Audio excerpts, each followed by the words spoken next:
Alright everybody, welcome back to Skyway Classics. We are now going for a ride in our 1972 Cutlass 442. Oldsmobile, I meant to say. But anyway, one thing that's really nice about this car is it is the S Coupe, not like a Supreme where it's more of a grandpa style car. Got a nice hard top, got the nice orange, I like to call it orange or red with the black stripes. Bucket seats, we got the floor shifter, we got the nice style Cutlass wheel. Got all our original gauges. The only really different thing in this car is that it has a aftermarket style radio, but hey, you still get a better sound out the back of the car and inside the car. And as we're going up the road here, we're gonna let you hear a little bit of the car more than just me.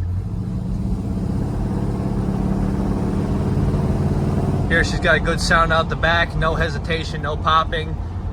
It does have the hood pins inside the hood. No latch, but it was a nice feature they put. It is a factory AC vehicle. AC blows really cold, as well as the brakes, they function really well. And yeah, one of the better vehicles by GM was the 70 to 72 Oldsmobile Cutlass. 442 is especially a nice car.